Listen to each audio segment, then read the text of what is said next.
మంత్రి పదవి ముఖ్యం కాదని ప్రజలకు ఎల్లప్పుడూ అందుబాటులో ఉంటూ ప్రజాసేవ చేయడమే తనకు ముఖ్యమని అద్దంకి ఎమ్మెల్యే గుట్టిపాటి రవికుమార్ అన్నారు. బాపట్ల జిల్లా పంగులూరు మండలంలోని కల్లంవారిపాలెం నందమూరి తారక రామారావు విగ్రహావిష్కరణ కార్యక్రమంలో ముఖ్య అతిథిగా రవికుమార్ పాల్గొన్నారు.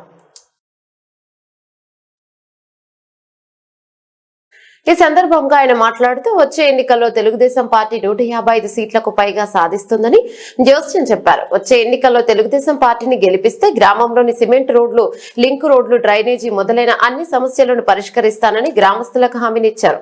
ఈ కార్యక్రమంలో మండల తెలుగుదేశం పార్టీ అధ్యక్షులు రావూరి రమేష్ బాబు, తెలుగుదేశం పార్టీ నాయకులు కుక్కపల్లి ఏడుకొండలు, రామసుబ్బారావు, వలపర్ల సుబ్బారావు, చింతల సహదేవుడు, నాయకులు, కార్యకర్తల అభిమానులు పాల్గొన్నారు. నమస్కారాలు. నాతో పాటు ఇవాళ ఈ కార్యక్రమంలో పాల్గొన్న తెలుగుదేశం పార్టీ నాయకులకి, కుటుంబ సభ్యులకి అందరం కూడా కలిసి వచ్చి ఎన్టీఆర్ గారి విగ్రహాన్ని మనందరం కూడా ఆవిష్కరించుకోవడం జరిగింది.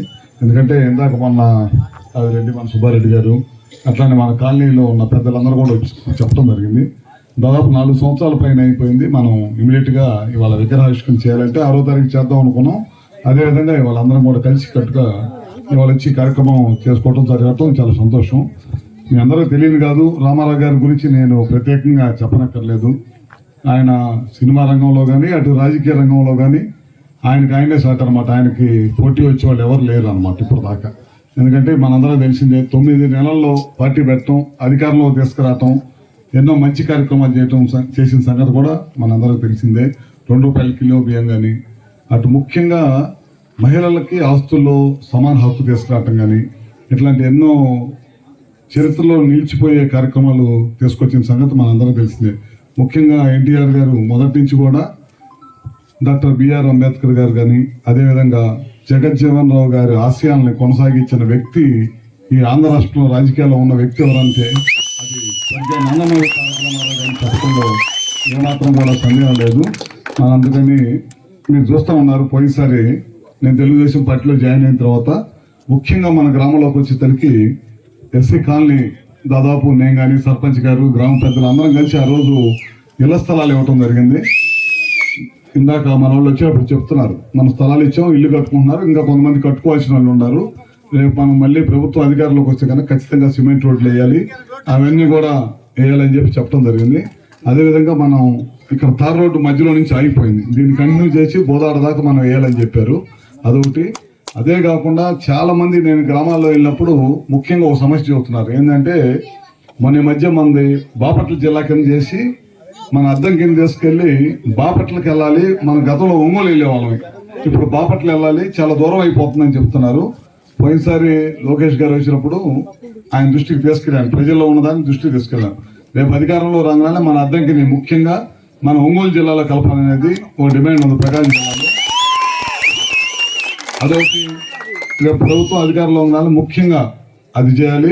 ఇది చేయాలంటే వెనకబడిన జిల్లాలు మార్కాపురం కానీ, లేదా గిద్దలూరు కానీ, ఎర్రగొండపాలెం ఇవన్నీ కలిపి ఒక జిల్లా చేయాలి, వీటినన్నింటినీ కూడా ఒక జిల్లా చేయాలని చెప్పి ఒక ప్రపోజల్ పెట్టున్నాం. అది తప్పకుండా చేస్తాం మన ప్రాంతాన్ని. ఎందుకంటే మన సంత మామూలు రోజులు బాపట్ల వెళ్ళాలంటే 3 బస్సులు మారాల్సి వస్తుంది, చాలా ఇబ్బందికరమైన పరిస్థితి. మన అద్దంకి వాళ్ళు అంతకుముందు 40 నిమిషాల్లో అద్దంకి వెళ్ళేవాళ్ళు, మీరందరూ కూడా అట్లానే వెళ్ళేవాళ్ళు. ఇప్పుడు బాపట్ల వెళ్ళాలని చాలా ఇబ్బందిమైన పరిస్థితులు ఎదుర్కొంటా ఉన్నాం.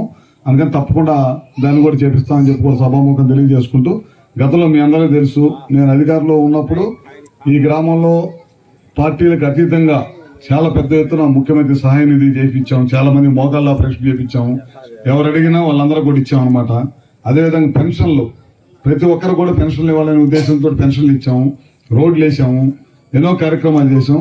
రాబోయే రోజుల్లో ఖచ్చితంగా, ఎందుకంటే మొన్న మనం ఓడిపోవడం జరిగింది, మన పార్టీ ఓడిపోయిన తర్వాత 5 సంవత్సరాలు జగన్మోహన్ రెడ్డి గారికి అవకాశం ఇచ్చారు. మనం చూస్తూ ఉన్నాము గ్రామాల్లో ఏ మేరకు పని జరిగిందనేది ఒకసారి ప్రజలే ఆలోచించుకోవాల్సిన అవసరం ఉంది. ఏ ప్రభుత్వం అధికారంలో ఉంటే ప్రజలకు మేలు జరిగిద్దో ఆ ప్రభుత్వం ఒక చంద్రబాబు నాయుడు గారి ప్రభుత్వం అని చెప్పడంలో ఏమాత్రం కూడా సందేహం లేదు. తప్పకుండా రాబోయే రోజుల్లో 170 సీట్లకి 150 సీట్లు పైన తెలుగుదేశం జనసేన ప్రభుత్వం ఖచ్చితంగా రాబోయే రోజుల్లో.